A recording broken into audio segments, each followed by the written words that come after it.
What do President Trump's supporters make of his war in Iran? I have faith in him. Otherwise, I wouldn't have voted for him. It's peace through strength. You can either kick the can down the road or you can do it right now. It's a key question, and it could impact what he does next and over the weeks ahead. And so to find out, I'm here in Corpus Christi, Texas. Last Friday, the president was here. Please welcome the President of the United States. He stood right here in this port. How close are you to making a decision on strikes? I'd rather not tell you. You would have had the greatest scoop in history, right? That turned out to be quite the question, because what we didn't know then is that an hour earlier on Air Force One, he had authorized the strikes on Iran, maybe the most consequential decision of his presidency, and then he went for a burger. Number 47, please.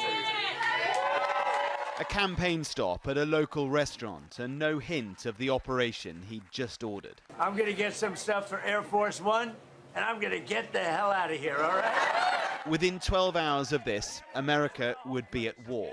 A week on, the Middle East is upended, the Iranian regime decapitated, the Ayatollah dead, American troops too. This is Sky News, of course, so obviously they're framing all of this as positive. Sky News is controlled by the Murdoch empire, same people who control Fox News, etc., etc.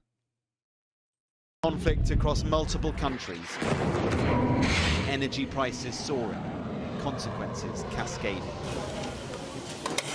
And so, back at the burger bar, any unease? Absolutely not. I absolutely trust him to make those decisions as our commander-in-chief. Because like I said, he knows all of the things that we don't know. It's crazy how she looks like every single female Republican combined. Genuinely, if you showed her to me and you were like, hey, remember this congresswoman? I'd be like, yeah? That we don't know. There is no questioning Ashley Penuela's passion for the president. She was here last week. But I wanted to know if this no wars president, the president who would put America first, had he prompted a wobble among his base? This is the president of peace, the president who said he would stop wars, not start. It's peace through strength. Well, it's peace through war at the moment. Well, let me tell you something. I am proud of my president because this is what it's like talking to them because, again, they're cattle. They don't process information the way that you do. They don't think things through. They start with the conclusion. You will never convince them otherwise. I don't know. I've been saying this for years, and I feel like now people have finally caught up to me. But I do remember back in like 2021, 2022, people were like, I don't know. I feel like you're not giving them enough credit. Now everyone's caught up to me. Now we understand what we're dealing with. But yeah, no. These people just shouldn't be allowed to vote. like I said, I'm no military expert, but I want you to know that from what I saw was people screaming for help. They were trying to protest and they were getting murdered for protesting. I'm proud that my president tried to help free those people. They're also deeply narcissistic. Yeah, they're not just stupid, they're evil people, like on every level. Have you ever, like, do you have one of these guys as a friend or family member or a coworker perhaps? You know they're evil. They're bad people. They're bad holistically. They're not just like, oh, politically bad, but interpersonally they're good. These people are bad people on every level. They're just worse than us. No, I'm black. Word up, brother. I guess the worry is that he doesn't have a plan for the day after. I mean, they can worry that he doesn't have a plan, but he obviously does. He's our commander-in-chief. For Joe Michael Perez, another mega MAGA fan, it's more about the threat he'd heard about from Iran. America first, right? Yes, America first. I believe in it. But Iran, they've been chanting death to America for a long time. And me as a patriot, I don't take that lightly. We'd rather get to them before they get to us first. So much of this seems to rest not just on trust in Trump, but a total faith in him. This is Cody Gonzalez. Whatever he says we got to do, we got to do. We don't have a choice. You do have a choice. I mean, well, you have a choice, but you made the choice already, right? Yeah. You chose for him, right? Yeah. So you got to back up your chief. So they are the most loyal, for sure. No wobbles. They don't even make arguments about how what Trump is doing is good. They're not intelligent enough to understand that the best way to make their case would be to explain how the actions that Trump is taking would lead to a better world. Because they don't care about the world being better. The world being the way Trump wants it to be is the good thing to them. They don't have the same priors. They don't have the same like axiomatic beliefs. They don't want the same basic outcomes. You can see them offload moral responsibility to Trump. Of course they're doing it because they're not really like they're slaves. They're not morally conscious. They exist to reaffirm the decisions their betters tell them to support, but they're not like making decisions, you know? From them. And this, Texas, is of course a Republican stronghold. But what about those who don't actually bother to turn up at the rallies? An evening at the Brewster Street Ice House provides the answers. They're an evil empire. So you can either kick the can down the road or you can do it right now. What about like oil prices and stuff? Because it seems that Temporary. It's temporary. Do you think that there is a risk of this becoming like another Iraq or Afghanistan? Well, I hope not. I hope that we have enough technology and might that it can be a short war. Yeah, man, that was the reason why we ended up embroiled in so long and difficult a conflict in Iraq and Afghanistan. We simply weren't more powerful and technologically advanced than ISIS and the Taliban. You know? We could have been in and out of Afghanistan in a day were it not for that. But sadly, the Taliban were just right up there with us. You know, 13 aircraft carriers to 13 aircraft carriers. It was pretty much an even fight, a stalemate. But now, between us and Iran... Yes, I voted for him. And no, he's not starting the war in the Middle East. But he just did, didn't he? No. How? Well, by bombing... I don't want to watch this bullshit, man. Yeah, well, you're going to be living with this bullshit for the rest of your life until you can think up a solution to it. Just saying. Like, Trump is just another guy. That's all. He's just another guy. Need to think about how to do... You gotta think of a way to solve this problem, man. Iran. I guess that's the concern. Well, he did what he had to do. President Trump has built up credibility with his base this past year because he's done everything they wanted and more. Well, no, Sky News, he hasn't. Trump recently answered a question. He was asked about like deporting illegal immigrants. I think he just defended having illegal immigrants because they're cheap labor. I don't have the clip on hand. He's totally given up on the idea that he's going to make an all-white America or the 20 million deportations. That shit is gone. That is done. It is not happening. Lay down your weapons and have complete immunity, or in the alternative, face certain death. A message from the president here at the Winter White House. WPTV's Kayla McDermott listening to people outside Mar-a-Lago and getting reaction from local lawmakers on both sides of the aisle. Choosing to address the world from his Palm Beach estate, President Trump posted this 8-minute-long video to social media saying that for the second time in less than a year, the U.S. and Israel bombed Iran. We're going to destroy their missiles and raise... Here's the immigrant clip. It's so funny, dude. He like fell for it again, doesn't even describe it, man. He rubed everyone on this shit. Many countries opened up their prisons and dropped them into the United States. Those are the people who are getting out. And we have a lot of heart. They said, you got to lighten up on this. We have a lot of heart for people. They came in illegally, but they're good people, and they're working now on farms, and they're working in luncheonettes and hotels and all. And we're looking to get the criminals out right now, the criminals. And I think it's very important. I mean, every once in a while you see a story, we take somebody. He should be out. Do you think Stephen Miller still thinks he's winning? Stephen Miller's been maligned in the past, like, 2 months because of the dramatic failure in Minneapolis. Like, Stephen Miller was the main guy. Like, think about it. Stephen Miller, along with Kristi Noem and Bovino, were the people orchestrating what happened there. And then it was a huge failure, massive downturn in presidential support. And now Miller is quiet. Kristi Noem is out, and Bovino was retracted. So, like, that was the big failure. So now that Miller is out, the two big forces operating on Trump right now are Rubio and Vance, and I guess Lindsey Graham, special envoy from Israel, Lindsey Graham? Because they came in illegally, so in theory they should be. But we're focused on the murderers, the drug dealers, the mentally insane. We have a lot of mentally insane killers. I mean, you can't even talk to them. Be nice if you could have a little reason, but you can't even reason. These are seriously ill people. You have a couple of countries where they were... Now he's just talking about the murderers and such. Not relevant to what we were talking about. their missile industry to the ground. A promise President Trump made in his speech announcing combat operations currently underway in Iran to prevent that country from getting nuclear weapons. Promises made, promises kept. I met Debbie Macchia outside Mar-a-Lago. She supports the president's decision. We know that Iran is a threat to the world. It's good news for And unsurprisingly, she's busted. everybody. Macchia knows retaliation is a possibility, as Iran has already fired missiles of its own. There's always a fear. Saturday's military action getting mixed reaction. The Florida Democratic Party says, in part, Trump's reckless actions have directly violated our Constitution and will lead to death. Yeah. Trump supporters are largely fine with this. I voted for no new wars. That's what I voted for. And Not this one. unfortunately, it doesn't seem to be getting us there. So we'll see how it turns out. He did promise not to get involved in any foreign wars. I know that.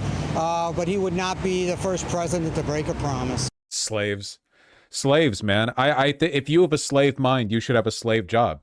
You would look like fundamentally we're different people. You should be out there on the fields doing agricultural work, and I should be in an air-conditioned building. I'm sorry, you're just not. We're not the same kind of. We're very literally built different. Pretty much the main reason I voted for him was to be tough in Iran. I think this is pretty much the best he could have done. No more comment. He's perfect. I'm in Gettysburg, Pennsylvania, a red state located in the Republican stronghold of Adams County, which voted for Trump in 2016, 2020, and 2024. I spoke to some of the president's most ardent supporters to hear whether or not the decision to get embroiled in another foreign war is testing their loyalty. Trump has mentioned multiple times peace through strength. And to me personally, it doesn't seem very peaceful to be participating in something that I would say isn't really our good on you for having a functioning brain. No idea why you voted for him in the first place, but place to be putting American lives at risk. These people are killing my desire for democracy. That's fine. I don't really believe in democracy right now anyway. Democracy, like, listen, okay, this is a very, very basic pitch from the Founding Fathers. Democracy only works when people are reasonably educated. Like, what's the point of a democracy if, like, everyone who's voting doesn't know anything and they're illiterate? Like, what would the point of a democracy be if every citizen was kept in a box completely disconnected from the world? Then they got to leave the box and pick their choices and then go back in the... Like, what would the...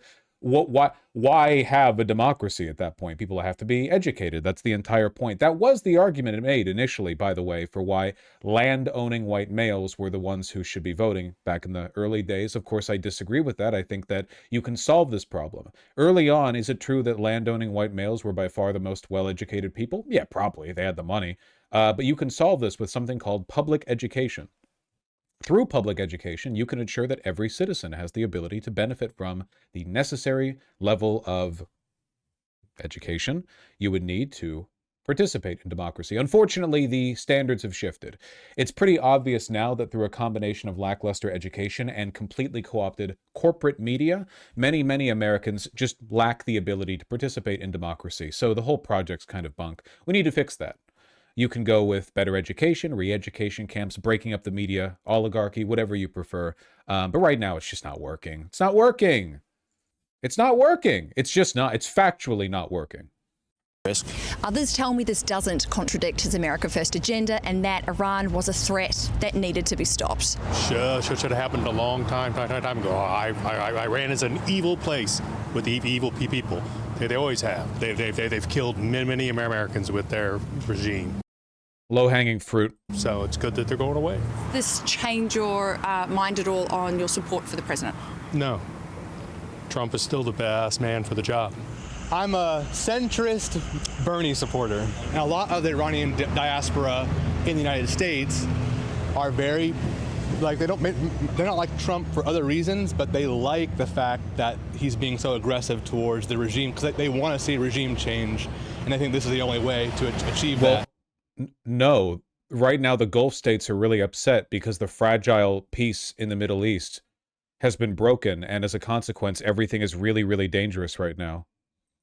I just feel strongly about, the beliefs that, Americans come first, and I feel... By the way, and I do mean this, and I'm not going to tolerate disagreement. The first principle, Americans come first, is Nazi shit and shouldn't be tolerated. This is the low IQ first principle of a person who thinks there are no consequences to destroying the rest of the world. It's completely incoherent, you know?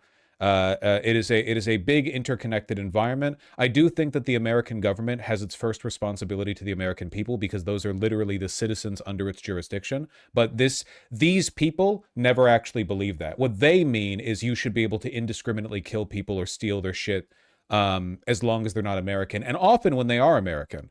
And their definition of who is or isn't a real American is often pretty flimsy. Also, yeah, Israel first. Like, you know, he's supporting the Americans, and at the end of the day, that's what's most important. I genuinely feel most of these people won't understand anything until war hits them at home. Hopefully it gets them first. But there's a clip I want to look at next. Even if the war comes home, I don't know how much of a difference it's going to make. I think we should be hard on the regime that does all the terrible stuff that they do. Something that's so bad that, you know, I can't go there and visit my grandparents anymore. That still. Your grandparents are dead now, and it's your fault. Sad about that. I feel like we do have at least a little bit of a moral obligation to, you know, try and free other people, especially when they're under, you know, the boots of the Islamic regime. More broadly across Fucking hate America, the the diaspora. attacks are proving unpopular. According to a Reuters Ipsos poll, just 27% of Americans support the strikes, 43% don't, and 29% are unsure. If American casualties spike, the loyalty we're seeing among some Republicans may become way harder to. Right, because only American deaths matter. Even then, I don't know if American deaths matter to them. Nobody hates their fellow American more than Republicans. I love every fellow American, which is why I believe Republicans shouldn't vote. I think I'm willing to give to Republicans a gift that they would not give to me. I think that Republican voters deserve to live in the better world that their disenfranchisement would create. They won't get to vote. They just get to, I don't know, work jobs or whatever, keep their heads down. And as a consequence, the world will get better and they get to benefit from it. That's not a decency they would afford their enemies. They want the world to get worse and stupider for everyone. Just don't understand why it had to be this way. Rachel Reyes' son, 23-year-old American citizen Ruben Ray Martinez, was killed by an ICE agent nearly 1 year ago. I was devastated and in disbelief. And it's bad enough to lose your child, but then to lose your child at the hands of law enforcement when they're supposed to be the ones to protect your child. ICE's involvement in Martinez's killing in March of 2025 was only publicly revealed in February, roughly 11 months later. Martinez was out celebrating his birthday with his best friend Joshua Orta in South Padre Island. ICE says one of its agents fired defensive shots into Martinez's vehicle after Martinez intentionally ran over another ICE agent. I'm sure. Is that something you think your son would have done? Absolutely not. No, of course not. He was not a violent person. He was not aggressive. DHS's account was disputed by Orta, who said in a draft declaration that his friend did not hit anyone. Orta died in a car crash in February, before he could testify. The Texas Department of Public Safety told CBS News it completed its investigation into Martinez's killing, saying it would release the records related to the case on Friday. Last month, a grand jury rejected criminal charges related to the shooting. Charles Stamm is representing Martinez's family. In a recent statement, your team said that a toxicology screen detected alcohol and marijuana in Ruben's system. Do you know whether Ruben was intoxicated when he was shot, and could that have played a role in what happened? He was never stopped on suspicion of public intoxication or driving under the influence or anything of that nature. It's important to bear in mind that when Ruben lost his life, his car was in park, and right after those 3 bullets came through the window and went into his chest from that ICE officer, Mr. Orta's statement said that he said, "I'm sorry, sir," as his last words. This was not someone who posed a threat. Reyes says she has deep respect for law enforcement. Why are we watching this? This is why. She also supported President Trump in the 2024 election, but she says change is desperately needed. I don't blame President Trump for the death of my son. That's why. I've seen the clip. That's why we're watching this right now. This is how they respond to the murder of their own children. How do you think they'd feel about you? He wasn't the one who pulled the trigger, but I do think that something needs to be changed in that department as far as the pattern of violence or abuse and impunity. Based on the statement that they made, seeing how the words that they chose to put out there about my son,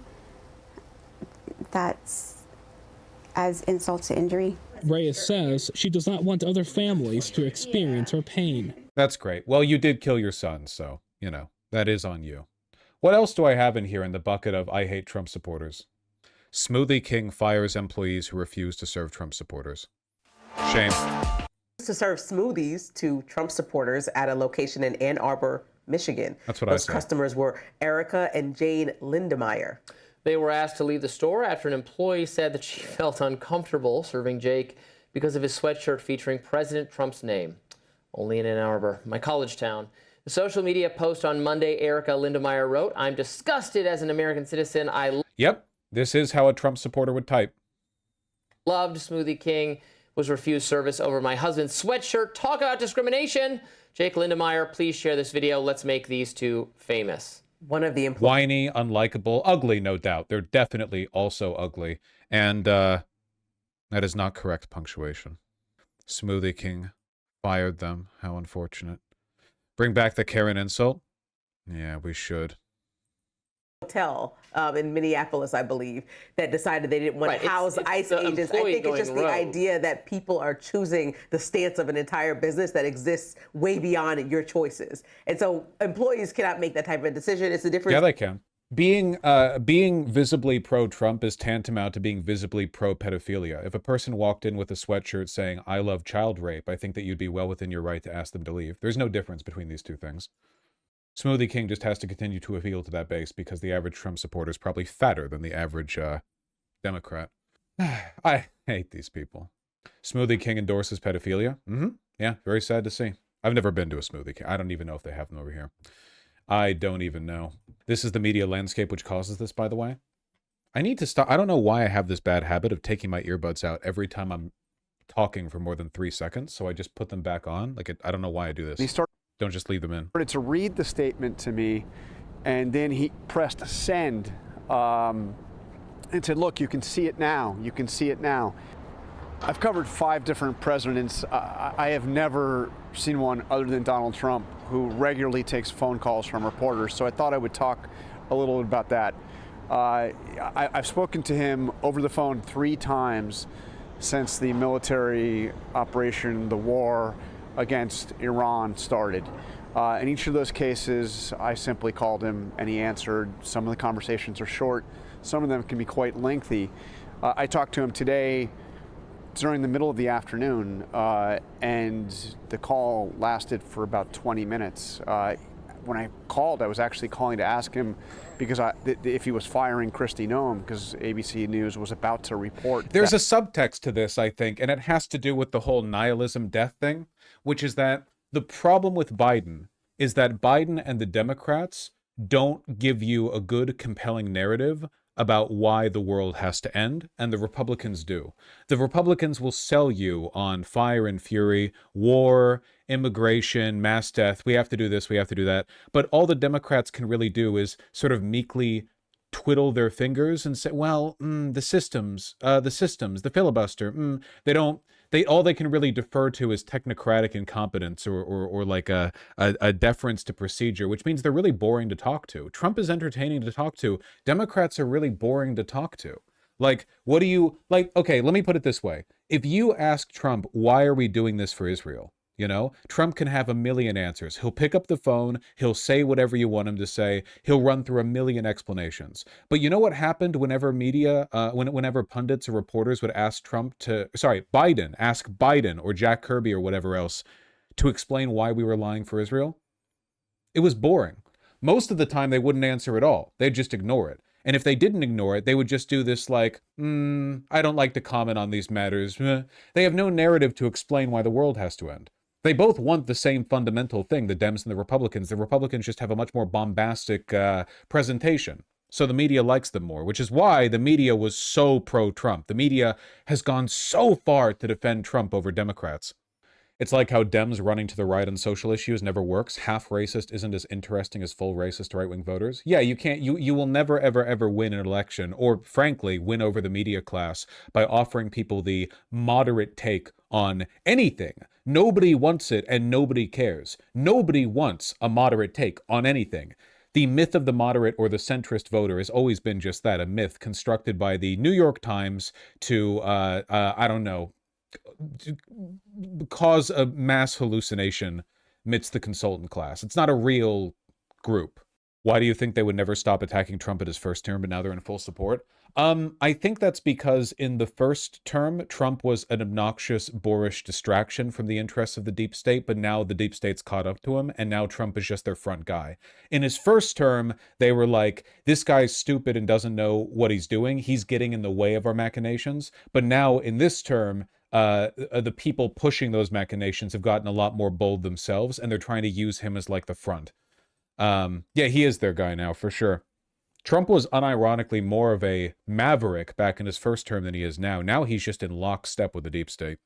That had happened, and it turned out that he was, as I was talking to him, reviewing the statement that he would put out saying that she was leaving office, and he told me he was sitting there with Marco Rubio, and he started to read the statement to me, and then he pressed send, and said, look, you can see it now. You can see it now. And sure enough, while we were talking, it appeared on Truth Social, him saying that Kristi Noem was leaving and being replaced by Mark Wayne Mullen. The conversation then... American press is obsessed with access. They love this crap. It's their job. Honestly, like, blame the Democrats. Biden was hidden from the public because he was ancient and incapable of talking. Like, why the politicians, their job is front-facing representation. It's unacceptable that Democrats are so opaque in their decision-making. Turn to Iran, obviously, the really big story and major decision which may define not just his presidency, but his entire political career. And I have to say, he just sounded incredibly triumphant. He said to me, they're calling me the GOAT, greatest of all time. And he asked me, and this is one of the unusual things, he asked me if I thought it was impressive, meaning the war. He said, what do you think of the performance? He clearly feels that he is a president right now that is almost unlimited in his power. And he feels that he can do no wrong. Not that you've done anything to challenge him on that assertion. And he told me, well, in the first term... Like, even now, in an unscripted, vertical, like, portrait format phone video while walking home, he still refuses to engage in any moral language. There's no normative statement here. The president clearly feels he has infinite power. How do you feel about that, out of curiosity? Do you think that's correct? Oh, you can't say, you're just here to regurgitate? Okay, gotcha. You just like the access. I built the military. In my second term, I am using it. But again, the conversation goes on, and it's in the middle of the day, in the middle of the war. He had just fired his Secretary of Homeland Security, just replaced her, and, you know, he's available and talking about it. It's very unique. Let's just say it that way. It's a very... I think for me, the main takeaway from this is how uninteresting and banal everything he's saying is. Like, the job of these people is, as you've said, to be stenographers to power. All they do is regurgitate state propaganda to you. He's describing something that is genuinely interesting and consequential, but he's saying it in such a boring, matter-of-fact way because he's allergic to any normative statement. Does that make sense? Like, you can't get any personality. You can't get a statement or a consideration or an opinion or even analysis. All you really get is him just, and yes, the president seems to think he's the leader of the world, and he told me things, and I listened to him. Yep. Phenomenal. It's like this guy doesn't have a job in media. Media! Why are other countries' reporters not like this? Even some countries that have less press freedom than the USA, reporters ask more challenging questions. I think we just have the most money. I think that, like, America, by virtue of being the wealthiest, most powerful country, the powers that be have invested the most effort into keeping the media class complacent. Because you're totally right. There are more dissident reporters that are in higher positions of power in countries that are less democratic than our own. Even Haaretz in Israel does more investigative work on the IDF than any mainstream American journalistic company, in spite of the fact that Israel is very rapidly de-democratizing. I think that American media corporations have the most money in them, so they're the most subservient to capital. That's all. Yeah, I don't know. It's pretty bleak, though. It's pretty bleak. In the UK, our media and political class all go to the same schools. Yes, the UK is very authoritarian in their media. 100% they are. But there are countries where there's more dissidents, even in Germany and France. Their reporters are much more critical of leadership, even if they're not as anti-Zionist as I would like. Even in Hungary, there are more critical voices in Hungary, which is not a democracy, basically, than there are in America. I love American media. The administration is reportedly weighing Congress to approve an additional $50 billion in funding for these operations. You have said you're a hell no, not just a no, on funding the war. We have seen this movie before. We know that that vote will be... Don't people complain when their news isn't neutral or unbiased? Nobody wants news that's neutral or biased. Unbiased. The only people who say they want news that is neutral and unbiased are when biased people look at media biased in a different direction, and they don't want to admit they want the media to be biased in their direction, so they say they just want it to be unbiased. There's no such thing as unbiased media, and there never will be. I don't want unbiased media. I want American media to sound the way I do, every bit as angry as and partial. I'm completely black-pilled on the idea that you can build a free marketplace of ideas, or that good ideas will prevail in an environment where you, even if you try to maximize for good outcomes, I think that you just need, at least right now in America, what we need is ruthless, militant, pro-labor propaganda. Labor like the working class, not labor like the political party in the UK. And maybe in 100 years, we'll get to a point where we get to have an actual functioning democracy. Not right now, though. Cast as, especially if you run for higher office, you voting against the troops. Oh, come on. I mean, the American... Oh, by the way, again, Jake, listen to this framing from Jake fucking Tapper. The administration is reportedly weighing Congress to approve an additional $50 billion in funding for these operations. You have said you're a hell no, not just a no, on funding the war.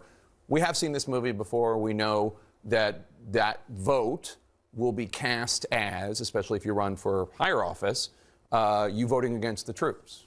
Oh, come on. I mean, the American people don't want this war. They don't want this war. They have seen what Thank you, Jake Tapper. Happens when American troops go into places like Iraq, places like Afghanistan. Ultimately, we get a lot of people killed. We waste a lot of dollars. The one thing the American people are clear about is that they do not want the United States dragged into another long-term war in the Middle East. If you support the troops, then you should be voting... He's just getting ready for when the Ellisons own CNN. Don't mind him. ...against funding this war so that we get our troops out of harm's way. Virtually nothing good happened from sending thousands of Americans to die inside Iraq in the 2000s. And if we don't learn that lesson, then shame on every single one of us. So phenomenal.